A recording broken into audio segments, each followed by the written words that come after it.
Bonsoir Olivier Faure. Bonsoir David Doucan. Vous avez vu ces sondages qui ont été publiés aujourd'hui, hier. 70% des Français considèrent comme Jean-Michel Blanquer que le port du voile n'est pas souhaitable dans notre société. Comment expliquez-vous ces prises de position de la part de nos concitoyens, en tout cas ceux qui sont interrogés par les sondeurs? Parce qu'aujourd'hui, on a un débat qui a été entamé par le chef de l'État sur l'immigration. On a ensuite connu l'attentat de la préfecture de la police de Paris. Et puis maintenant, on a cette affaire de la Bourgogne-Franche-Comté avec cette interpellation musclée d'un élu du Rassemblement national qui conduit à ce qu'à nouveau, la mèche allumée par le chef de l'État se transforme en feu à la plaine. C'est le chef de l'État qui a allumé une mèche. Mais je suis désolé de vous rappeler que on a un chef de l'État qui n'a pas été clair, qui nous a dit on va voir ce qu'on va voir, qui a laissé entendre qu'il y avait un problème avec l'immigration, qui laisse ses ministres finalement se diviser sur tous les plateaux de télévision. On a un ministre Jean-Michel Blanquer, on a un autre ministre Bruno Le Maire qui viennent se battre contre le voile. Vous avez en face Sibeth Ndiaye et Cédric O qui disent exactement l'inverse. Donc la question aujourd'hui c'est quelle est la parole du chef de l'État? Comment va-t-il mettre fin à ce mauvais feuilleton? Parce que c'est un mauvais feuilleton. Alors il est précisément en train de s'exprimer. Ce n'est pas ça, David Doucan. Emmanuel Macron est précisément en train de s'exprimer. Et que dit-il alors? Et il dit que le combat, c'est celui qu'il faut mener, selon lui, contre le communautarisme, contre la volonté de faire sécession. Voilà ce que est en train de déclarer Emmanuel Macron en ce moment depuis Toulouse au terme d'un conseil des ministres franco-allemands. Mais il faut qu'il soit clair aussi justement sur ce qu'est aujourd'hui la position de son gouvernement, de ses ministres sur une question qui a enflammé par le passé l'ensemble de notre pays avec des polémiques incessantes sur une question qui ne le mérite pas. Mais ça n'existe pas le communautarisme. Vous êtes élu de Seine-et-Marne, Olivier Faure. C'est pas ce que je dis. Je dis simplement que la question dont on parle, et même y compris le sondage que vous citez, c'est la question de savoir si une femme peut accompagner des enfants pour une sortie scolaire alors même qu'elle est voilée. La loi ne l'interdit pas. Exactement. Pourquoi?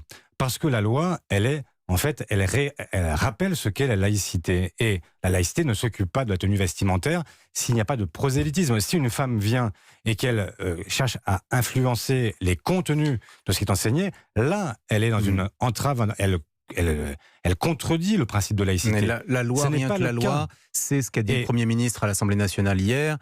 Est-ce que ça répond vraiment au débat qui divise en ce moment la société française? Vous les voyez, ces enquêtes d'opinion. Manuel Valls, quand il était Premier ministre, vous vous en souvenez sans doute, il avait tenu un discours dans lequel il avait dit « Marianne a le sein nu parce qu'elle est libre ».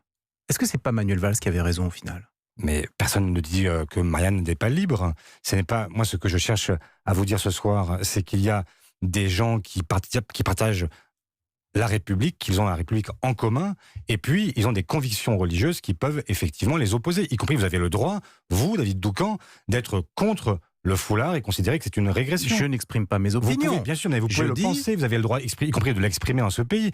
Mais la question qui est posée par le sondage que vous évoquez, par le débat qui est né en fait par le Rassemblement national, c'est est-ce qu'une femme qui accompagne des enfants, qui donc est une assistante, non pas d'éducation, mais qui est accompagnatrice, est-ce qu'elle peut ou pas porter un foulard? Et moi, ce que je vous dis là, c'est tout simplement que la loi a tranché et que nous n'avons pas besoin de réactiver des polémiques en permanence sur un sujet qui ne le mérite pas. Est-ce que sont risquées ces polémiques? Est-ce qu'il y a un risque? Oui, il y a un risque. Pour la cohésion de la société. Et qui est précisément celui que vous évoquiez à l'instant, celui du communautarisme. Pourquoi? Un effet inverse, en quelque sorte. Bien sûr. Quel est en fait le réflexe? Vous êtes agressé parce que vous avez simplement cherché à respecter de manière stricte votre religion. Et vous avez l'impression qu'on vous interdit de pratiquer votre religion. Et que la République ne vous permet pas, justement, de défendre une pratique. Qu'est-ce qui se passe? Vous vous repliez sur une communauté qui, justement, vous défend, vous protège.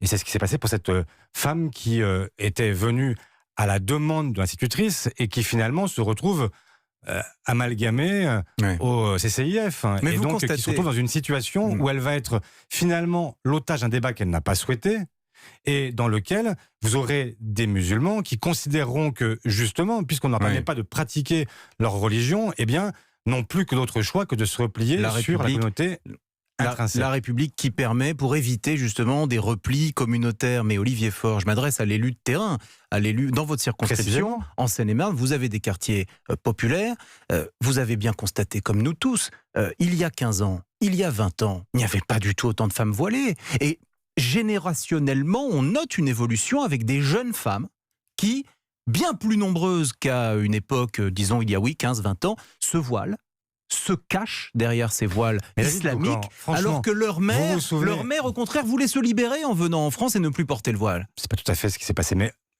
Latifa, Latifa Ibn Ziaten. Exactement. Dont le fils a été assassiné par Mohamed Merah. Exactement.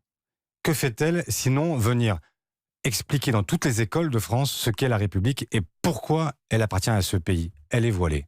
Est-ce que vous considérez que quand elle vient dans ces conditions-là, elle est un obstacle à notre vivre ensemble? Est-ce qu'elle est un obstacle à la façon dont on avance?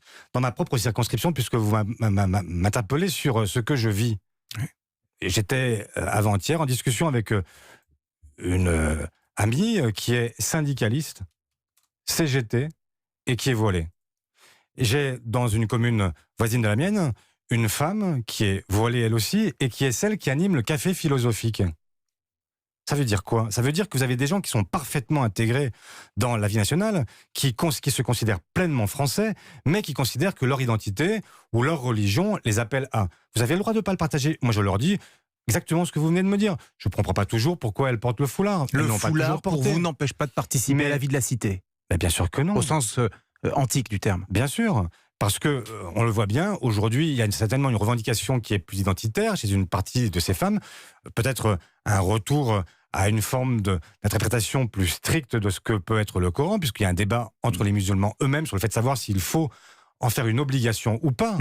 Mais ce que je vois, c'est qu'on ne peut pas mettre dans un espèce de grand amalgame toutes les femmes qui porteraient le foulard en faisant des radicalisés. Ça n'a aucun sens. Et si je vous dis que le chef de l'État et le gouvernement sont aujourd'hui en partie responsables, c'est aussi parce que vous avez un ministre de l'Intérieur qui n'a pas pu s'empêcher d'expliquer que les signes de radicalisation étaient aussi insignifiants que en fait, d'avoir une pratique exacerbée de la religion pendant le ramadan. Mais c'est forcément une pratique exacerbée. Vous faites référence à quel propos exactement? Ce qu'a dit à l'Assemblée nationale, Christophe Castaner est venu expliquer ce qu'étaient, selon lui, les signes de radicalisation. Et quand il évoque ces signes, le fait de faire sa prière 5 fois par jour est un signe de radicalisation. Le fait d'avoir une pratique exacerbée de la religion, je le cite, pendant le ramadan, je le cite toujours, est un signe de radicalisation. On est chez les fous. Vous ne partagez pas du tout cette vision-là. Je vais vous dire, Olivier Faure, premier secrétaire du Parti socialiste, il nous reste peu de temps. Je laisse tomber les questions de politique politicienne, parce qu'au fond, nous sommes sur des sujets de fond qui sont bien plus importants. Vous avez vu ces images des pompiers, des policiers qui s'affrontent en plein Paris? C'était hier. Est-ce que ça dit quelque chose de l'état de tension de notre société? Mais bien sûr, j'étais avec eux. J'ai commencé cette manifestation avec les pompiers, avec qui j'ai discuté, avec Hugo Huon, qui est le président du collectif Inter-Urgence, avec lequel je suis en discussion depuis des semaines, parce que la situation à l'hôpital et la situation de la caserne de pompiers est intenable. À force de laisser penser que le service public fonctionne tout seul et finalement faire appel à la conscience professionnelle de toutes ces professions, qu'est-ce qu'elles nous disent toutes? Elles sont à bout. C'est le burn-out général, avec aujourd'hui des gens qui ne comprennent pas pourquoi ils ne sont pas revalorisés dans leur rôle. Et donc, oui, quand on les voit, effectivement, quand on voit qu'on envoie la police, et y compris devant l'Assemblée, à quelques mètres de l'Assemblée, il y avait des pompiers qui étaient là aussi, et que j'ai vu en fait se faire gazer par les policiers. L'usage de gaz lacrymogène. Voilà. Se faire gazer, je n'aime pas cette expression, parce qu'elle renvoie à des pages de l'histoire qui sont bien plus graves. Je me permets de le signaler, non pas à vous personnellement, Olivier Faure, mais parce qu'on l'entend beaucoup depuis quelques semaines. Il y a beaucoup de sujets d'actualité, vous reviendrez. Vous êtes le bienvenu. Nous manquons de temps.